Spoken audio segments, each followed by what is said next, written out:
cargo de la doctora Eliana, que es profe pues, de nuestra facultad, también profe de la UDEAM, que nos va a dar el tema sobre RCP y situaciones especiales. Entonces, bienvenidos a todos. También tenemos compañeros presentes del grupo de urgencias. Entonces, muchísimas gracias por asistir y espero que la disfruten mucho. Listo.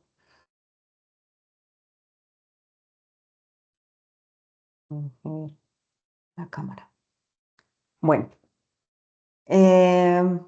primero saludarlos. A ver, esto que no se me quita por acá.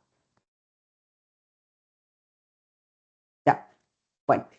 Hola, ¿cómo están a todos? Un placer saludarlos, volver a acompañarlos a ustedes por acá en las actividades del grupo de interés de anestesia de la Universidad Cooperativa. Esperamos este año seguir apareciendo con cosas interesantes para ustedes. La charla que les voy a presentar hoy va a ser reanimación en situaciones especiales, dos situaciones específicas. Es una charla que tuve la oportunidad de hacer para la semana pasada que tuvimos congreso en la Universidad de Antioquia. Entonces, pues, hablando con Cami, creo que es una charla muy pertinente para empezar este semestre por acá. Les doy la bienvenida. Sé que hay gente de otras universidades también pendientes de la charla. Espero que nos estén pudiendo ver por YouTube y que sepan que en el semestre pues vamos a tener otras actividades. Trataremos más o menos cada 15 días de estar y van a irse enterando por las redes como de las charlas que tenemos preparadas apenas tengamos todo el cronograma. Bueno, vamos a arrancar. Si tienen alguna duda o alguna cosa, si están en YouTube o aquí, las van dejando anotadas en el chat y al final la hacemos como la resolución de las dudas para que esto como que fluya. Se está...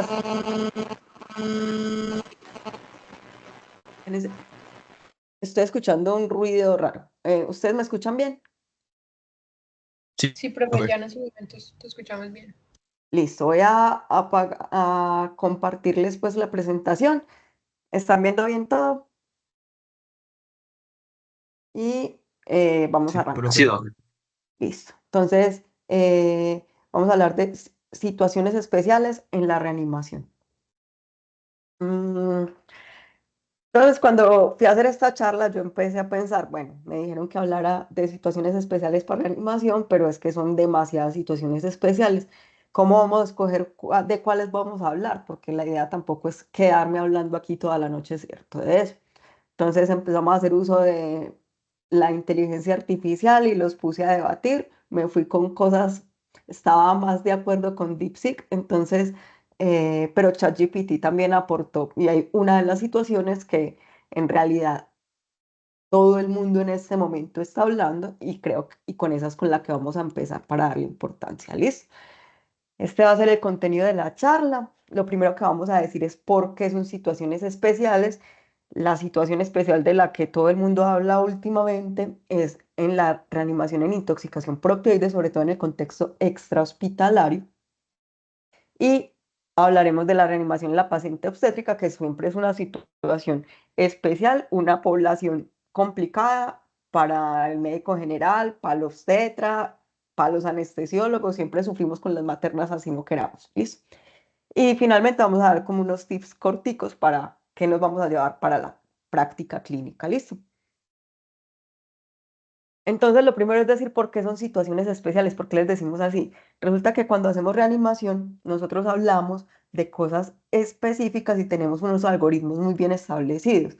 Esos algoritmos los seguimos en todos los contextos, pero cuando hay cosas más específicas, vamos a tener que cambiar algunas cosas de las cadenas bueno, no solo de la cadena de supervivencia, sino del actuar específico con esos pacientes. Son situaciones especiales porque puede ser por la causa que esté llevando al paro, por condiciones específicas del paciente o comorbilidades o por el entorno donde se lleve a cabo el paro. Cuando hablamos de la causa, tenemos muy claro que hay algunas específicas como las 5 Hs y las 5 Ts que nos van a poner a hacer acciones, ¿cierto? Y si un paciente sale, no le tratamos la causa específica, no va a salir de paro, ¿listo? Si tiene alguna de esas. Condiciones en el paciente, por ejemplo, la que les traigo hoy, la paciente obstétrica es una paciente diferente en su fisiología que va a implicar algunos cambios en el proceso de la reanimación. Y en el entorno va a haber algunas situaciones como por ejemplo reanimar en un avión o a grandes alturas, pues cuando los alpinistas hacen paro, o por ejemplo en el contexto de nosotros los anestesiólogos, el paro cardíaco intraoperatorio tiene muchas cosas que pueden cambiar, entonces también hacen que sea una situación especial. Listo. Solo vamos a hablar de dos, pero como les digo, tema hay para cortar ahí mucho rato. Entonces vamos a empezar a hablar de la reanimación extrahospitalaria en el paciente intoxicado por opioides. ¿Y por qué la extrahospitalaria? Porque es que se nos ha vuelto un tema con todo lo que ha pasado, sobre todo en Estados Unidos, en Canadá, en Australia, con el consumo de opioides sintéticos. Entonces, algo de eso aquí en la importancia, como en la epidemiología. Y aquí vemos tres ondas. Una que nos muestra esta moradita, empezó en 1999 un aumento importantísimo y miren que ese aumento no ha parado. Esta gráfica va hasta el 2017, pero ese aumento ha sido suavecito, pero constante. ¿Y en qué está asociada esa intoxicación por opioides?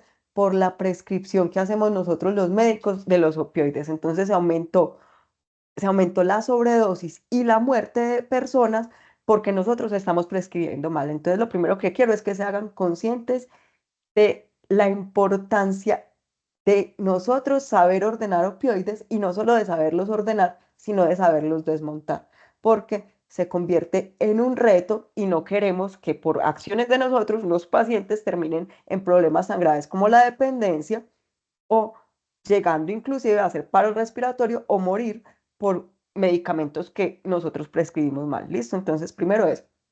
La segunda es esta amarillita.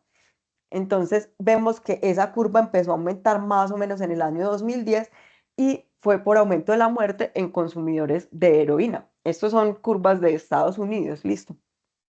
Eh, entonces empezó a aumentar eso. Pero mire que cerquitica, para el año 2013, aumentó la muerte por consumo de opioides sintéticos. Y esos opioides sintéticos, vean los que aparecen acá, tramadol y fentanil, que pueden ser prescritos o hechos manufacturados de forma ilícita.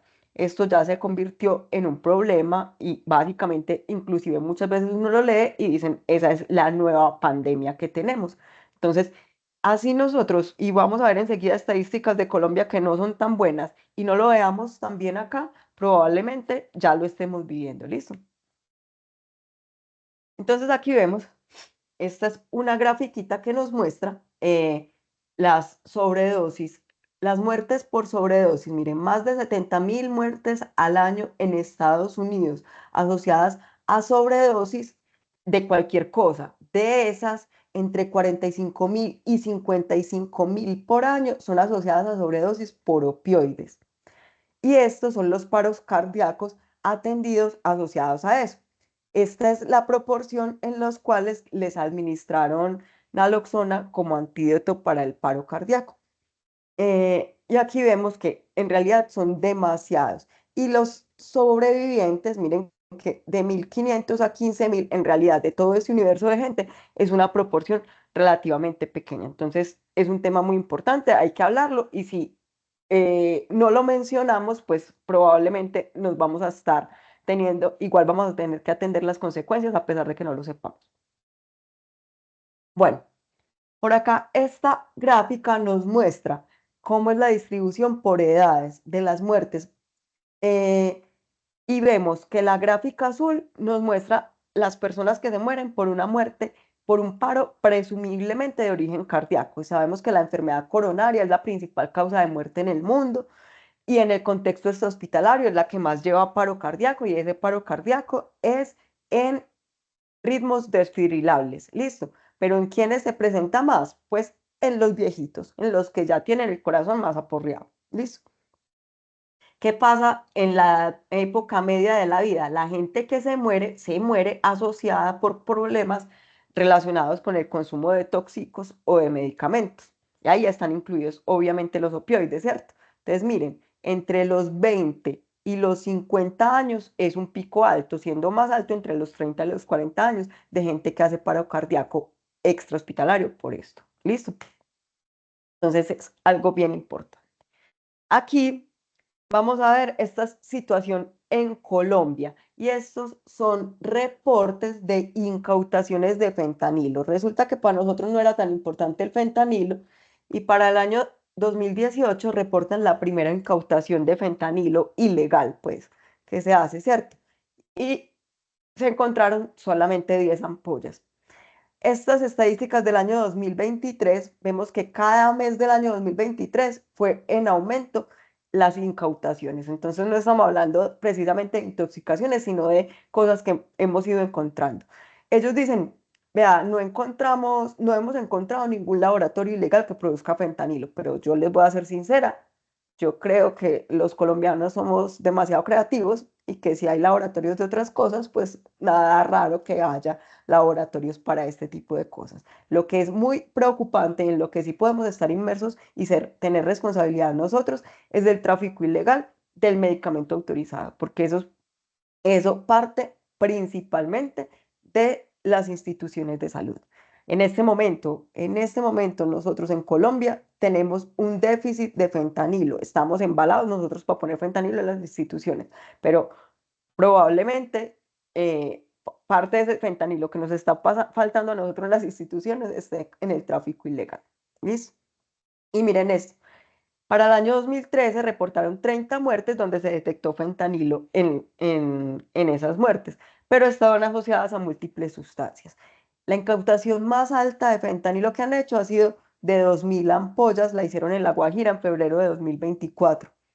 Eh, Esto nos está hablando de cifras que hay por debajo de la verdadera crisis, pero somos responsables no solo de detectarlo, sino también de reportarlo, porque las estadísticas nos hacen implementar otras políticas también acá. Entonces, bueno, ahora sí vamos a hablar específicamente del paro.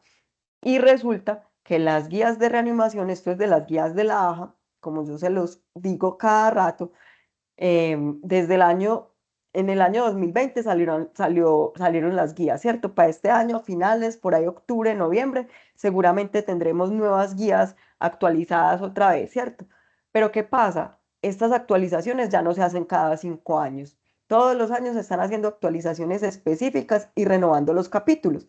Miren, este capítulo, por ejemplo, de tóxicos, en septiembre de 2023 le renovaron actualizaron algunos datos y ahí está incluido lo de los opioides. Entonces vamos a ver qué nos dicen en el manejo del paro cardíaco por opioides. Para recordarles algo, cuando nosotros leemos las guías debemos estar pendientes de estos cuadritos.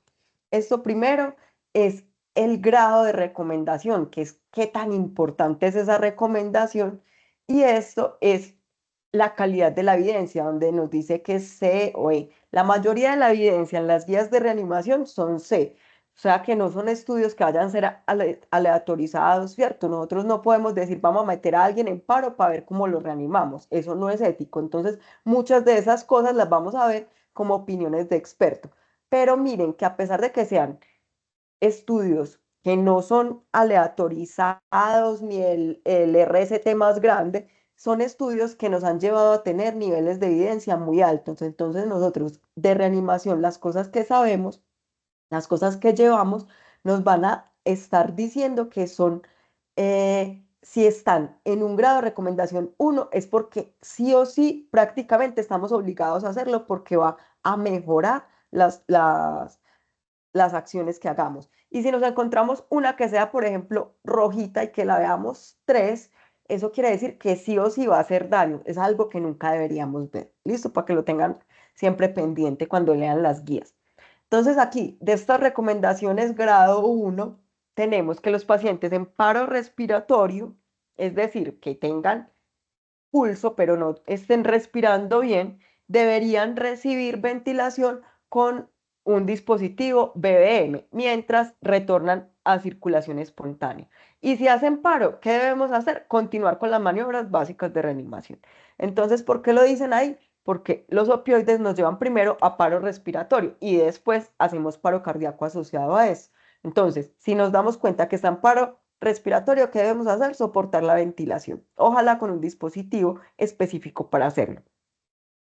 Si sospechamos que está en paro cardíaco, eh, y nosotros no tenemos en este momento un beneficio probado de la naloxona. Esto está entre comillas y podemos discutirlo. Si algo al final les muestro algo de lo que ha salido, inclusive en estos últimos días, sobre esto, porque obviamente la naloxona nosotros sí sabemos que sirve en el contexto de intoxicación por opioides, pero lo más importante, antes que darle prioridad a la naloxona, si no estamos seguros que la intoxicación es por opioides, porque esa es otra cosa, y no tenemos naloxona disponible en ese momento, ¿qué tenemos que hacer? Hacer reanimación de alta calidad hasta que ese paciente retorne a la circulación espontánea. Reanimación, ver si tiene un ritmo desfibrilable o no desfibrilable y darle ventilación. Listo. Entonces, estas guías básicamente nos dicen, dele mucha importancia a la reanimación y si tiene la posibilidad de tener la naloxona y está seguro que es una intoxicación por opioides, la utilizamos y ya enseguida les muestro cómo. Listo. Para personal Lego, esto es Lego, o respondedores entrenados, pero que no sean de un servicio de emergencias, nunca se debe retrasar la llamada. Entonces, aquí quiero acordarles un poquito de la cadena de supervivencia extrahospitalaria. Acuérdense que lo primero es detectar el paro y llamar. Si nos quedamos haciendo masajes solos, no vamos a obtener quien nos ayude y ese paciente probablemente no vaya a salir de paro. Listo. Si sospechamos sobredosis y definitivamente y tiene pulso pero no está respirando bien, entonces también deberíamos pensar en poner la naloxona ante que la sospecha de una sobredosis. Listo, ahí es sobre todo cuando tenemos paro respiratorio, sospechamos la sobredosis, ese es el punto donde en realidad es más indicado, aunque sea una recomendación de, o sea, si la sospecha es de opioides, de intoxicación por opioides, está recomendado poner la naloxona. Bueno, aquí les recuerdo la cadena de supervivencia extrahospitalaria. Debemos activar el sistema de emergencias, RCP de alta calidad, el mejor masaje cardíaco del mundo, listo. Desfibrilación, que básicamente es utilizar el DEA, ¿cierto? Si el DEA considera que hay que desfibrilarlo, lo desfibrila, si no, no. Y seguimos haciendo masaje. Y después de salir de paro, se traslada el paciente. Los cuidados posparo y la parte de recuperación, que fue el último eslabón que les añadieron a a esa cadena de supervivencia. Entonces, aquí tenemos, estos son dos algoritmos que tenemos de manejo de pacientes con intoxicación por opioides. Este es para respondedores LEGO y este es para personal entrenado, sobre todo cuando ya llega un servicio de emergencias y tenemos cosas para hacer. Vamos a ver que aquí en la primera parte, lo primero es que sospechamos la intoxicación por opioides. Vamos a verificar si ese paciente responde, lo llamamos. Si no nos responde, entonces vamos a activar la cadena de respuesta, ¿cierto? De emergencia y vamos a decir, no solamente vamos a solicitar el DEA, sino que vamos a solicitar que lleven la naloxona, ¿cierto? Porque estamos hablando que tenemos una sospecha de intoxicación por opioides. Y vamos a verificar rápidamente si está respirando bien o no. Listo. Si está respirando bien y es un reanimador lego que no tiene experiencia, entonces, ¿qué debe verificar? Que no se vaya a deteriorar el estado. Entonces es quedarse observándolo, ponerlo en una posición lateral de seguridad, hacerle estímulo y estarlo llamando para que responda. Y si tiene la posibilidad de tener naloxona, utilizarla. Y ahorita les muestro cuáles son las opciones de poner naloxona en el contexto extrahospitalario. Esto, y sobre todo la naloxona en el contexto extrahospitalario e inclusive en personal lego, ha salido como recomendación después de todos estos cuentos de, de Estados Unidos con el aumento del consumo de opioides y de la mortalidad por opioides. Listo. Si efectivamente ese paciente no está respirando bien, como siempre ocurre para los respondedores LEGO, no es tan recomendado que tomen pulso, sino que tienen recomendado iniciar maniobras de reanimación. Y miren aquí van unas de las diferencias con el personal de salud.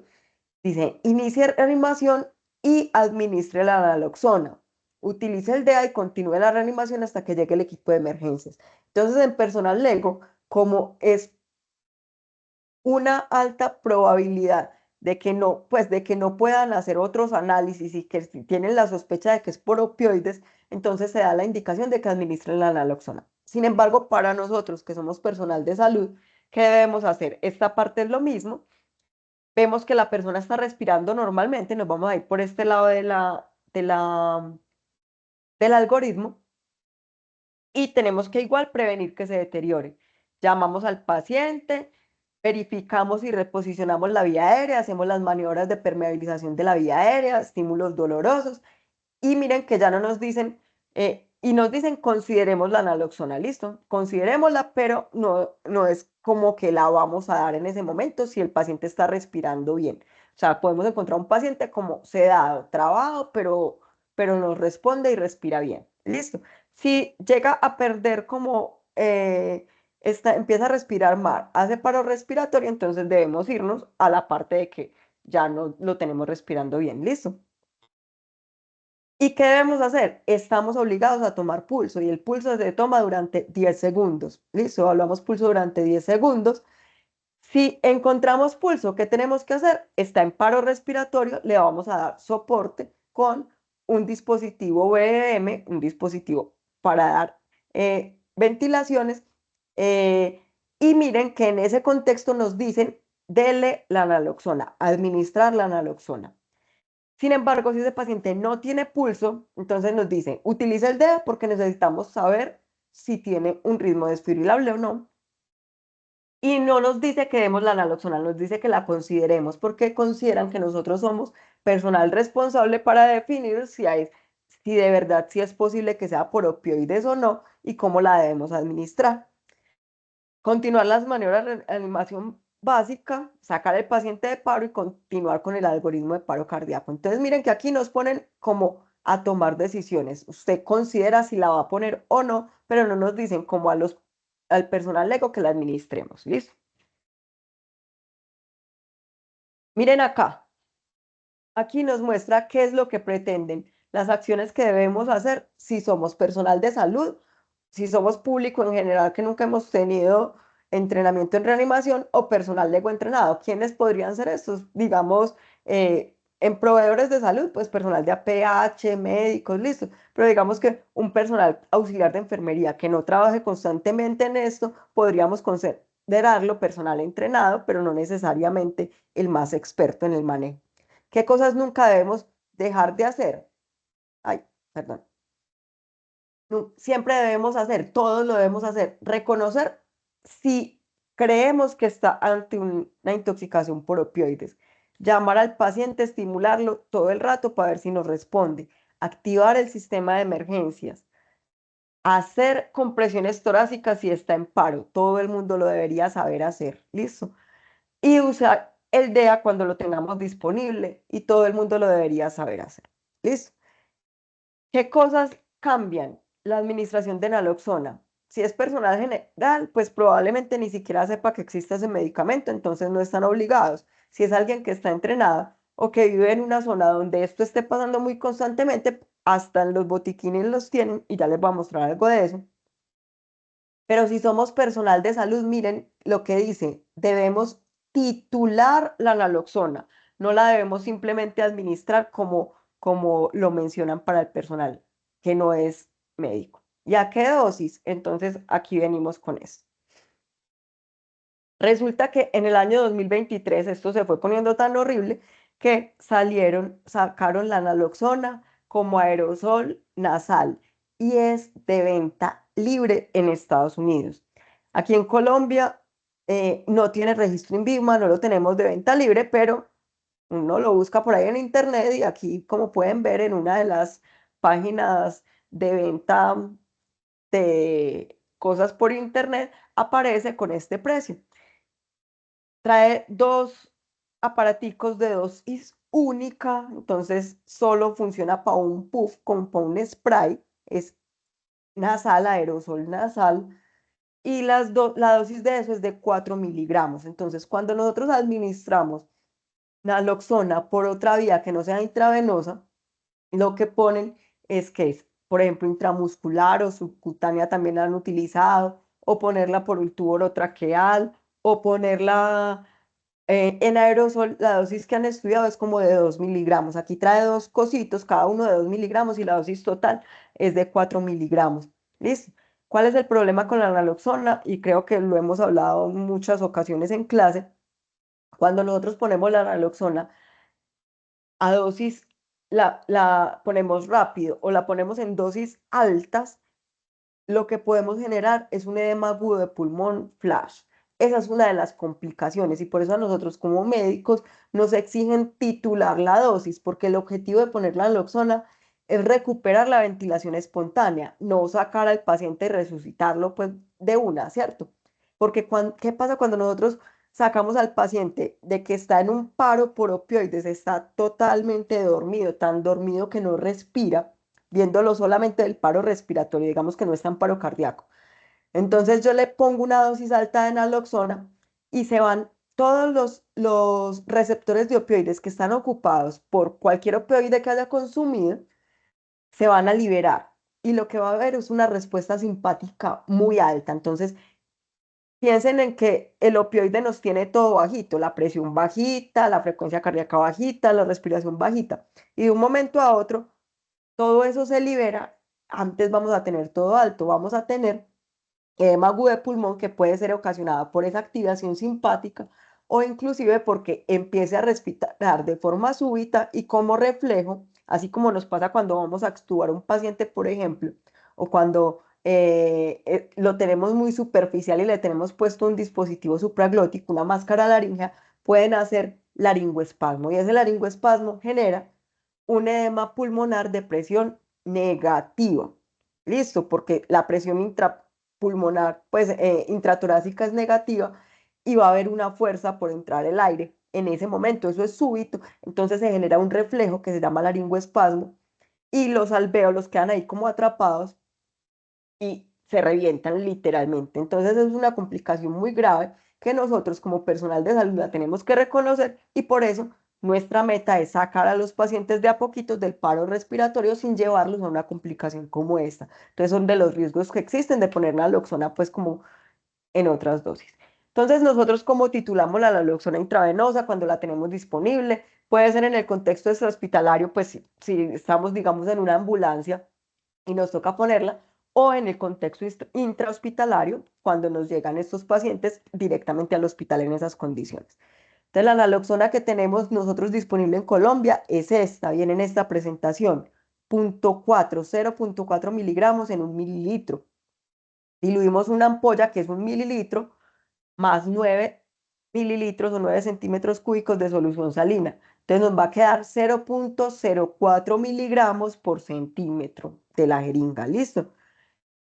Y vamos a ir poniendo de a 2, 1 o 2 cc dependiendo de la respuesta. La naloxona es de los medicamentos que yo llamo que son mágicos en medicina, porque si lo que tenemos es una intoxicación por opioides, ponemos la dosis, esperamos 2 minutos y vamos a ver por lo menos mejoría en algo en la frecuencia respiratoria. Si no mejora, a los 2 minutos le ponemos otra vez la misma dosis y probablemente ya ese paciente se nos esté despertando y esté teniendo ventilación espontánea. ¿Qué tenemos que hacer? Seguirlo vigilando y acordarnos de algo. La vida media de la naloxona es más o menos una hora y media. Y la vida media de las cosas que se están consumiendo puede ser mayor. Digamos que si fue fentanil puede durar 2 o 3 horas. Si es heroína, también, aunque la heroína tiene una vida media más cortica. Pero, por ejemplo, también tenemos en nuestro medio opioides de acción prolongada, como la metadona.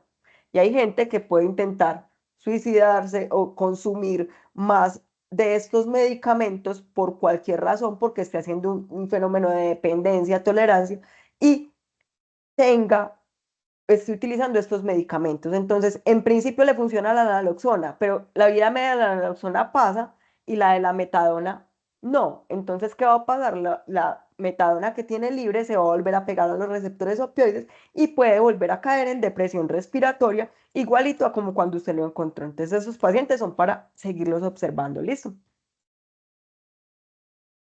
Bueno, entonces, esto es muy importante. Traslado y soporte vital avanzado. Lo que les dije ahorita, de la vida media, considerar el riesgo de recaída en paro respiratorio. Hay algo que aquí lo tengo en el título y no se los escribí, pero es muy importante. Ahorita también se los mencioné. Uno nunca traslada a un paciente que está en paro. La principal razón es que tenemos que hacer maniobras, masaje cardíaco, y el masaje cardíaco cuando estamos en movimiento no es un buen masaje cardíaco. ¿Listo? Entonces, si no podemos hacer un masaje cardíaco en movimiento, ¿qué tenemos que hacer? Tenemos que estar quietos mientras hacemos masaje cardíaco, y cuando salga del paro, lo montamos a la ambulancia y lo trasladamos, lo vigilamos, le ponemos el soporte que necesite. Pero cuando estamos en paro, no. Si nos hace paro en la ambulancia, ¿qué hacemos? Probablemente. O si estamos llegando al sitio, pues puede que tomemos la decisión y digamos, arrancamos a reanimar después y vemos ahí qué hacemos mientras tanto. O si no, paramos, reanimamos y después volvemos a arrancar. ¿Listo? Porque acuérdense que masaje cardíaco de alta calidad es de las primeras cosas y de lo que más necesitamos mantener. ¿Qué otra cosa vamos a tener en cuenta? La asociación con múltiples tóxicos.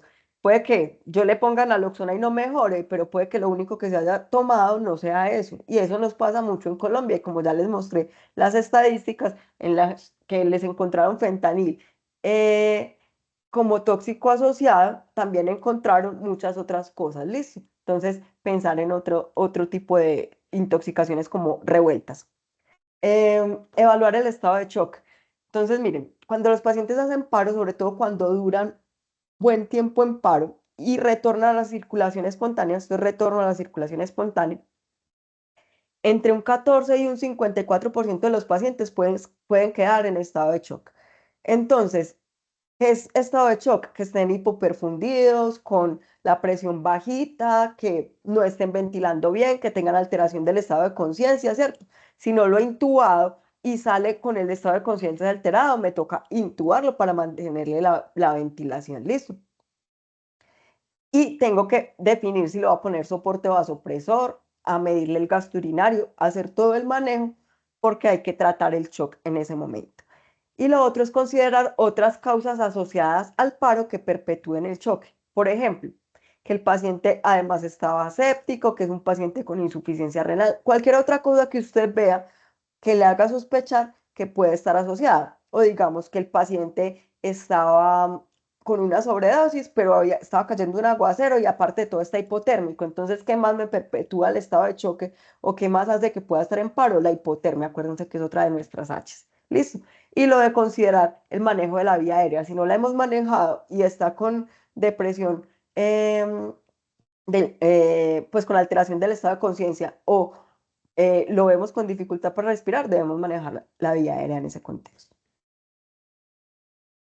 Bueno, ya terminamos con esa parte. Vamos a seguir con la parte de la reanimación en la paciente obstétrica. Esto les prometo que es un poquito menos largo, menos carretudo. Igual como les digo, espero que me estén dejando por ahí como los interrogantes para que ahorita podamos resolverlo. ¿Listo?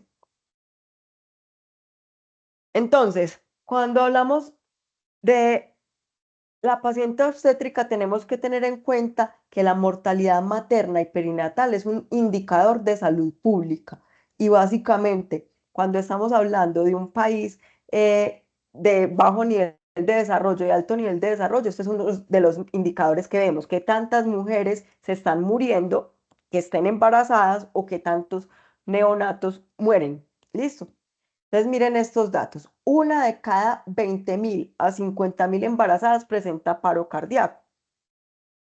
Y de esas que hacen paro cardíaco, hasta el 80% se mueren.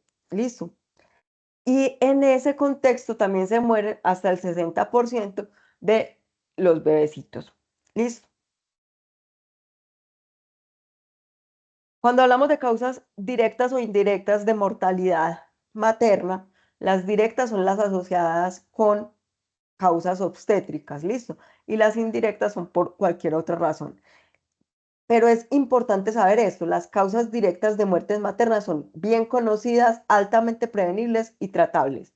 De las que más hablamos es, por ejemplo, de la hemorragia obstétrica. Ya vamos a hablar otro poquito más de eso. Estas son estadísticas de Estados Unidos, pero se las traigo para que ustedes vean esto. Las causas más importantes de muerte materna en los Estados Unidos en este momento son por condiciones cardiovasculares. Entonces, aunque para nosotros es más importante todavía la hemorragia obstétrica, no quiere decir que a las maternas no puedan sufrir del corazón. Y hemos visto, hemos tenido pacientes y ha habido un interés particular de algunas instituciones por trabajar con pacientes obstétricas y en algún momento pues el Hospital San Vicente tuvo la clínica cardio-obstétrica que desde que se dejaron de atender maternas pues ya no quedó funcionando como también, pero era un programa demasiado bonito. ¿Por qué? Porque pacientes con enfermedades cardiovasculares de base, con patologías cardíacas congénitas, casi todas valvulares, que no sabían muchas que las tenían, debutaban en el embarazo y pueden tener más riesgo de mortalidad. Esas son las que más se mueren en Estados Unidos. La sepsis, miren que sigue siendo una causa de muerte importantísima en esos pacientes. Y mire que para ellos la hemorragia obstétrica está todavía alta como quinta causa de muerte, pero no tan alta. Miren esto, a todo el mundo que dice que es que le da mucho miedo a la anestesia. Complicaciones anestésicas 0,4%. En realidad, muchachos, la anestesia es de los eventos más seguros de una cirugía, aunque los cirujanos probablemente no se lo vendan hacia los pacientes y digan que lo que le tienen que tener es miedo a la anestesia. En anestesia, nosotros hacemos las cosas para que los pacientes estén seguros y tratamos de irnos con todo prevenido, ¿cierto? El que se va a morir o tiene alto riesgo de morirse, nosotros sabemos que eso ocurre y son con los que nos vamos con toda la monitoría y con todas las cosas, pero como se los he dicho siempre, nosotros no somos dioses, pero la seguridad de la anestesia es de las cosas grandes. Miren que usualmente los que se mueren son los que están más enfermos, ¿listo? Aquí vemos en Colombia para que hagamos una comparación y esto es de 2007 a 2024. Miren, el año pasado tuvimos aquí 90 muertes, 90 casos de muertes que dicen reportados hasta ahora.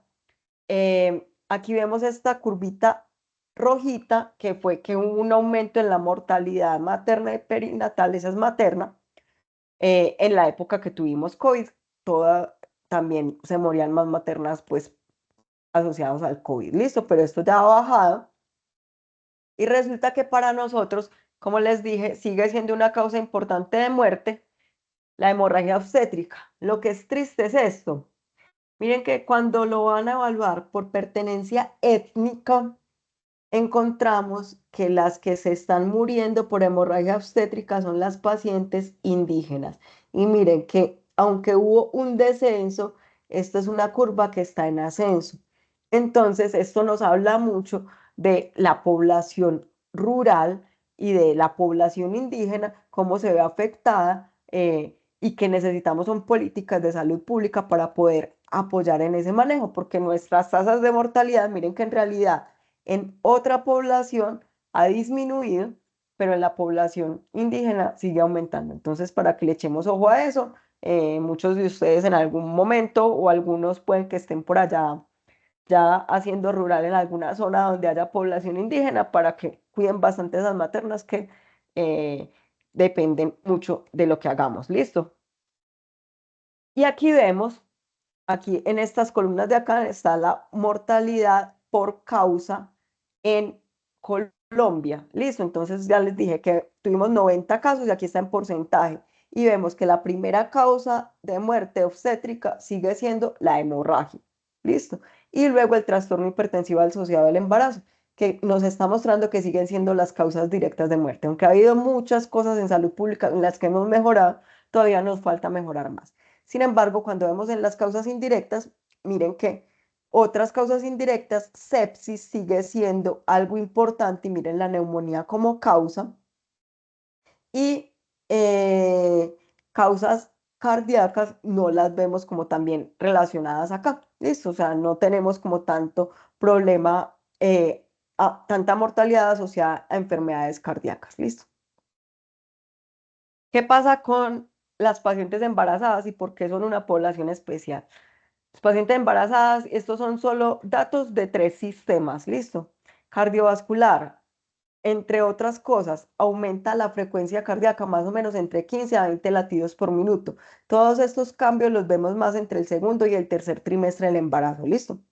Aumenta el gasto cardíaco casi en un 40%. Esa mujer tiene que tener su gasto cardíaco aumentado porque ya tiene otro ser, básicamente dos seres así, si pensamos a la placenta como un órgano adicional. Listo. La placenta, el bebé, estamos necesitando, mire, estamos casi necesitando la mitad de nuestro gasto cardíaco adicional para poder mantener un embarazo.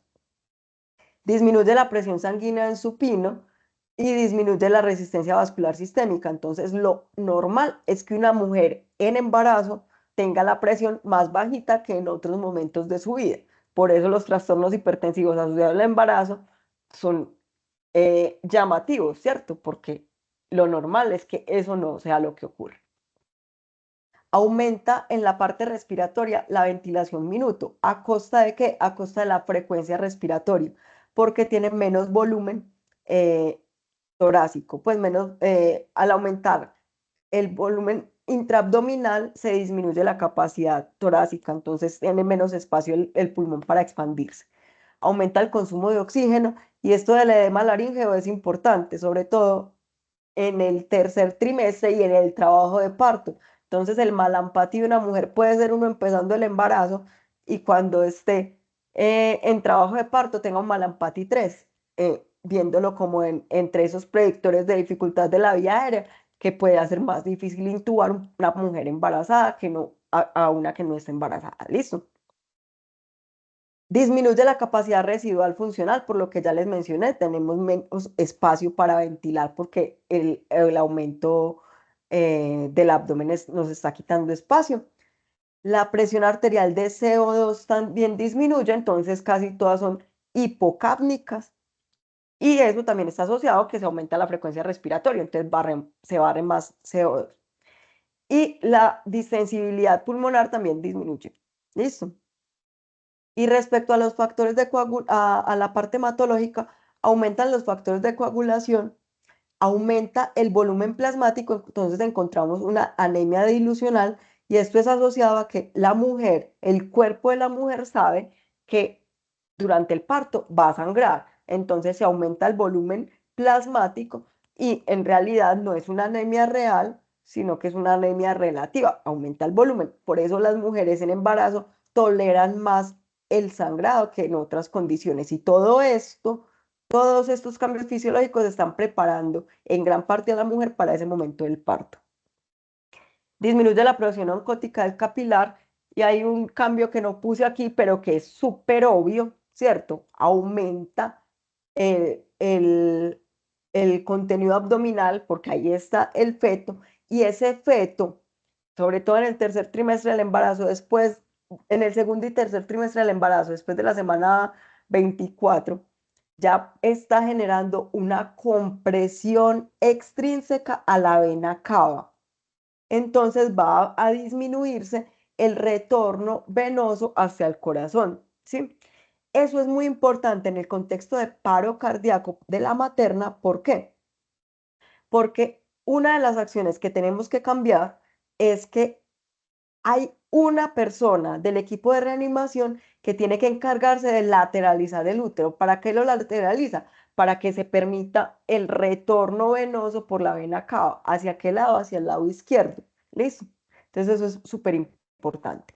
Aquí vamos a ver el algoritmo de paro cardíaco y después les traigo un video que ustedes me van a decir, espero que se reproduzca bien con el audio y todo, eh, para que veamos cómo es un evento simulado de un paro cardíaco en una materna. ¿Listo? Pero entonces pongámosle cuidado a esto para que lo puedan analizar en el video a continuación. Entonces, lo primero, está en paro, vamos a hacer reanimación de alta calidad, desfibrilar cuando está indicado, las maternas pueden hacer paro en cualquier ritmo, si es desfibrilable, se desfibrila, listo. Y todas las otras intervenciones del ACLS básico la vamos a incluir, inclusive la adrenalina a las mismas dosis, listo. ¿Qué cosas vamos a cambiar? Primero vamos a considerar la etiología del paro.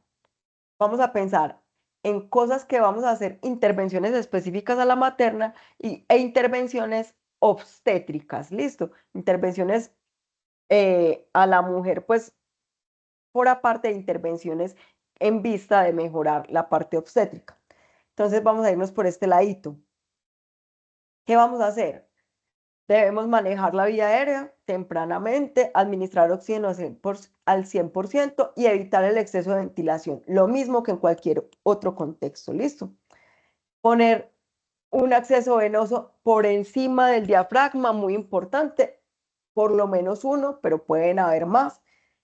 Tener en cuenta que si esa paciente está recibiendo sulfato de magnesio, como digamos en los contextos de profilaxis en una preeclampsia, por ejemplo, debemos suspenderlo, considerarlo como una posible causa del paro y administrar gluconato de calcio o cloruro de calcio, lo que tengamos disponible. Aquí en Colombia tenemos gluconato de calcio. ¿Listo?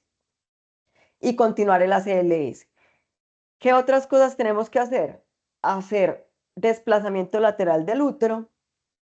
eh, el monitoreo fetal lo vamos a retirar y vamos a prepararnos para realizar una cesárea perimortem. Si la mujer no ha vuelto del paro en 5 minutos, hay que hacerle cesárea. Entonces, la decisión de hacer una cesárea perimortem en 4 minutos ya tiene que estar la gente lista para hacer la cesárea, porque ahí mientras lavan y cortan y sale el bebecito son 5 minutos. Entonces, eso es una decisión muy rápida. ¿Listo? Aquí en este cuadrito, como pueden ver, es como una forma rápida de acordarnos de qué cosas debemos pensar que nos da paro, que le generan paro cardíaco en la mujer. Entonces van de la A a la H. Complicaciones anestésicas, ya vimos que pueden ser raras, pero pueden ocurrir. Entonces ahí está la A. B de sangrado en inglés, C de cardiovasculares, D de medicamentos y ya mencionamos el sulfato de magnesio como uno de los importantes. E de embolia, las pacientes embarazadas tienen alto riesgo embólico, ya les dije que aumentan los factores de coagulación preparándose para poder detener la hemorragia en el parto también y porque aumenta el éstasis venoso, listo, otras cosas. Fiebre que nos hace pensar en sepsis, condiciones generales no obstétricas, entonces ahí pensamos en las H's y las T's, y la hipertensión, hablando de los trastornos hipertensivos asociados al embarazo. Listo. Cosas que debemos tener en cuenta como equipo de paro cardíaco. Debemos planear qué se va a hacer, a dónde se va a recibir, quién la va a llevar, si está el anestesiólogo, que haya neonatólogo, que haya alguien para que atienda el neonato, que va a ser uno de nuestros objetivos, que se maneje el paro cardíaco. O sea, hay que sacar el bebé, sobre todo para poder que la materna, que no tiene ni gasto cardíaco para ella, tenga para ella y que él ya empiece a trabajar por su lado. ¿Listo? Mire, la prioridad para la materna es volver del paro y eso nos lo da la reanimación de alta calidad y debemos mejorar o quitar la compresión aortocava haciendo la lateralización del útero. ¿Listo? Y el objetivo de la cesárea perimortem es mejorar los resultados maternos y fetales. ¿Por qué fetales también? Porque es que si la mamá está mal, el bebé va a estar mal. Entonces, sí, necesito resucitar a la mamá, pero también darle el chance al bebé de que sobreviva. ¿Listo? Aquí hay cosas importantes de la vía aérea en la materna que básicamente pues ya las mencionamos. Vamos a seguir con el video y les pido porfa que si no se escucha o lo que sea me avisen.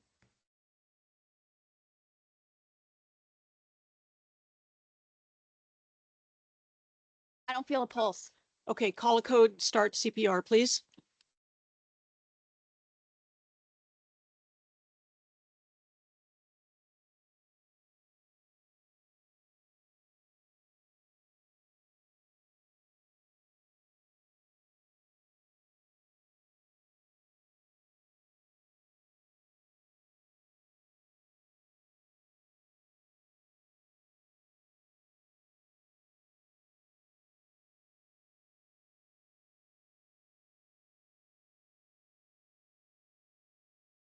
Steph, you perform left uterine displacement. I'll call the OB charge and NICU team. This is Beth in the ICU. We've called a code on Christy Nelson, room 2022. Send the NICU team now.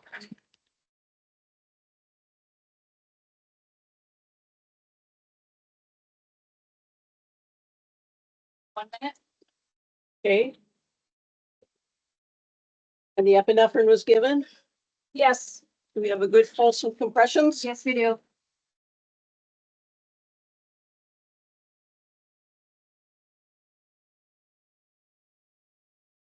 I'm gonna go next door and let them know that we're here.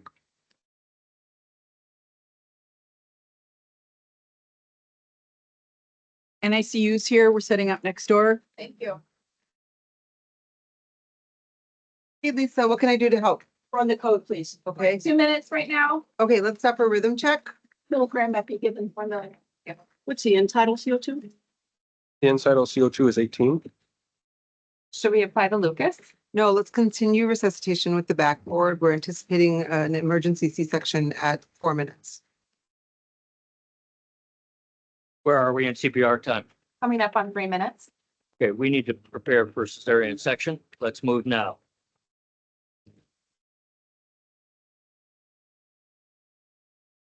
We're at 4 minutes. We need to deliver this baby.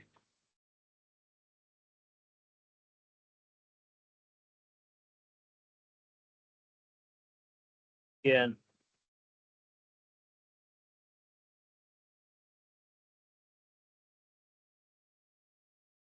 Uterus.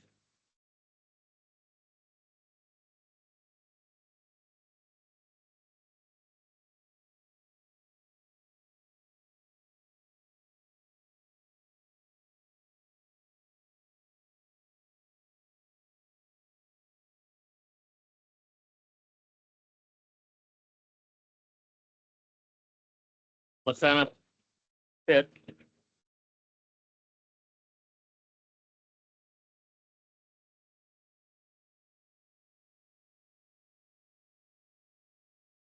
What we're gonna do is pack this uterus, get her resuscitated, and take her to the main OR. At the next pulse check, let's apply the Lucas.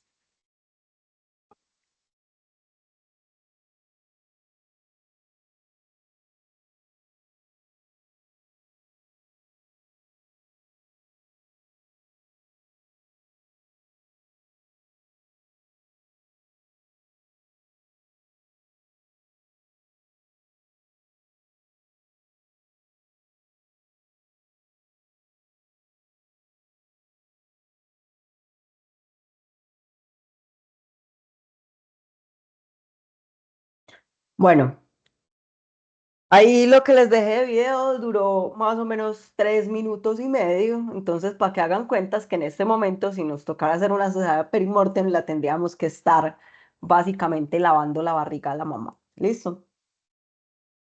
Este es el dispositivo Lucas del que hablan en el video. En las guías de reanimación no está todavía como una recomendación, pero se ha venido utilizando desde hace ya varios años. Yo creo que ya van por ahí más de 10 años, ya van en la tercera generación de Lucas. Son dispositivos que sirven para dar masaje cardíaco con esta cosita de acá que es un pistón.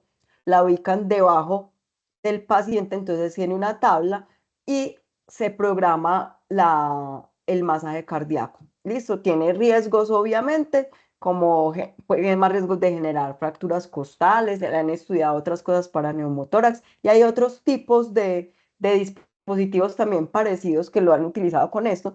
En países como Estados Unidos o en España los utilizan y los tienen en las ambulancias porque lo que sí se ha demostrado es que el traslado de estos pacientes que están en paro con esto, el masaje cardíaco continúa siendo mejor, ¿cierto? O sea, pueden hacer masaje cardíaco en movimiento. Esa es como de las grandes ventajas de esto y por eso lo utilizan en esos contextos. O para reanimaciones prolongadas. Entonces, les hago el llamado es sobre todo para que ustedes piensen que es tan importante el masaje cardíaco que en este momento nosotros no tenemos estos dispositivos disponibles, pero el masaje cardíaco, cuando ustedes, sobre todo ustedes como estudiantes, van a hacer un público favorito para nosotros en los servicios de urgencias, en hospitalización, en cirugía, que hay un paro, venga para que haga masaje, listo. Entonces, cada que ustedes vayan a hacer masajes, se acuerden que es muy importante lo que están haciendo y que hay que hacer el mejor masaje cardíaco para que ese paciente sobreviva en cualquier contexto, listo. Ahora sí vamos a terminar y para llevarnos para nuestra práctica clínica unas cositas puntuales. Primero que las situaciones especiales implican algún cambio en el algoritmo general de la reanimación, que se definen según la causa, el entorno o cosas del paciente. Y cada situación, si ustedes lo piensan bien, cada paro cardíaco va a tener alguna cosa de especial. Entonces siempre tenemos que pensar no solamente en los algoritmos, sino en las causas del paro para que esos pacientes salgan listos. En la materna debemos tener en cuenta las consideraciones fisiológicas, la lateralización del útero y la cesárea perimortem como un procedimiento que se hace rápidamente. No necesita un obstetra. En realidad, en ese contexto en que se está muriendo la paciente, está indicada para que la haga el médico que le está atendiendo. ¿Listo? Y en el contexto de paro por opioides extrahospitalario, enfocarnos en la reanimación de alta calidad, priorizando la ventilación y usar la naloxona dependiendo de la experticia del reanimador. Y si somos nosotros personal entrenado y la tenemos para uso endovenoso, acuérdense que la indicación es ponerla de forma titulada como lo mencionamos. ¿Listo? Bueno, les agradezco pues por su participación, por seguir con nosotros aquí en el grupo de interés en anestesia. Por aquí la fotico de la fuente de la Universidad de Antioquia, que es mi alma mater y donde ya soy profe, volví como profe en estos días, y de la Universidad Cooperativa que me ha recibido desde hace 3 años como profe, y bueno, donde por lo menos por ahora seguimos y espero pues seguirles aportando como desde los espacios donde nos podamos encontrar.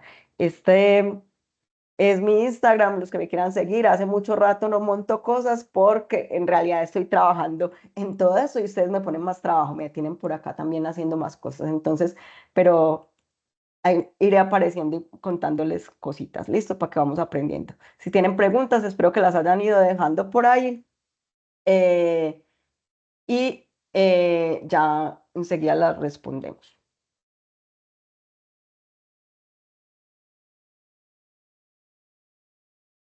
O si alguno tiene una pregunta que quiera hacer acá, alza la mano y la vamos haciendo. Juanjo, Profe, buenas noches. Profe, yo tenía una duda. En las maternas, si vemos que el ritmo es desfibrilable, ¿con cuánto desfibrilamos? Juanjo, con lo mismo. Listo, con lo mismo. Miren que en la parte del algoritmo, en las maternas nos dice haga la CLS igualito como está indicado. O sea, si es desfibrilable y tenemos un desfibrilador bifásico, la carga máxima y son 200 joules. Listo. Inclusive hay algunos que son bifásicos y dan cargas más altas. Si le pongo 200 y no sale y me da carga más alta, podría pensar inclusive en subir la dosis. Listo, pero es un ritmo desfibrilable. O sea, las dosis de desfibrilación no se alteran, ni las de los medicamentos tampoco. O sea, si es desfibrilable y me tocó ponerle amiodarona, le pongo la amiodarona como se la vaya a poner. Listo. Pero acordémonos, por ejemplo, que si voy a poner amiodarona en un ritmo desfibrilable, ya han pasado más de 4 minutos. O sea que ya debía haber hecho una cesárea perimortem. ¿Listo?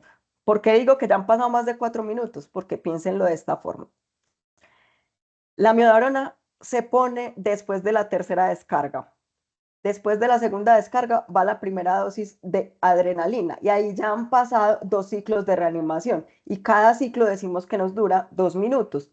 Entonces ya ahí van 4 minutos. Cuando vamos para el tercer ciclo ya estamos haciendo la cesárea y ahí estaríamos empezando a poner, en ritmos desfibrilables estaríamos empezando a poner adrenalina y la amiodarona pues ya tendríamos que tener el bebecito afuera hace rato. ¿Listo? Listo, profe, gracias. ¿Alguna otra pregunta? O si por ahí por YouTube ven que hayan dejado preguntas, me las hacen saber. Nico, Hola, profe, ¿cómo vas? Profe, tengo una Bien. preguntita. En ese escenario, el hacer una cesárea perimortem es más el escenario que tenga ginecólogo, quirófano disponible, otro personal. Yo en un No, primer nivel, también bienvenido en Santuario, Antioquia, Nicolás, haciendo una cesárea caray. perimortem. La cesárea perimortem está indicada para el que esté atendiendo el parto, pues para el que esté atendiendo el paro. Entonces, ese es el contexto donde a ti, o sea, ese paciente se va a morir si usted decidió atenderle el paro cardíaco, ¿cierto? Está en paro y usted le está atendiendo el paro, entonces lo tiene que atender con todo. Usted lo va a cubrir legalmente el hecho de meterse a hacer una cesárea, que en ese contexto la cesárea perimortem se hace infraumbilical mediana, listo, es una laparotomía mediana, así como abren los cirujanos por la mitad de la barriga para sacar el bebé. Porque, ¿qué pasa? Si el bebé tenía posibilidades de vida, puede que usted se embale cerrando ese útero, empaquetando, haciendo alguna cosa, pero si salvó el bebé, pues salvaste algo. ¿Listo? Y en 4 minutos no vas a llegar a ningún centro de remisión. Entonces, lo que toca hacer es tomar Y la exactamente decisión. en eso iba mi pregunta, porque igual el traslado durante un paro, pues tampoco va a hacer que la reanimación sea efectiva, entonces pues era como, ¿hasta qué punto puedo llegar yo? En teoría, o sea, yo ojalá, gracias a Dios, a mí no me tocó eso, pero la teoría es que si está en paro, entonces hay que hacer algo. Listo, y si ya empezaste a atender el paro y hay posibilidades, ese feto está en una edad viable, pues probablemente en ese contexto yo creo que le va mejor al feto que a la mamá, ¿cierto? Cuando no está en un contexto donde está atendido por personal experto en la parte obstétrica. Pero en realidad puede que salgan los dos de paro, porque sacar el feto es para que los dos mejoren. Entonces, pero ojalá no les toque. Ojalá. ¿Alguna otra pregunta? Juanpa, de pronto ves por ahí en YouTube o Cami, es que esté No, Doc, ni en el chat aquí del Teams ni en YouTube tenemos preguntas. listo.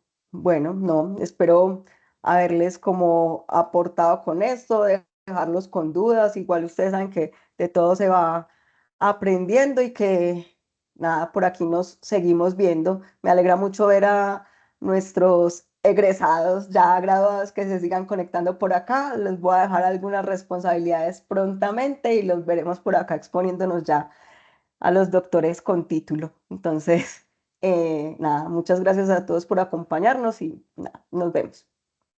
Chao. Muchas gracias, profe. Muchas gracias a ti, Doc. Feliz Gracias. noche. Chao.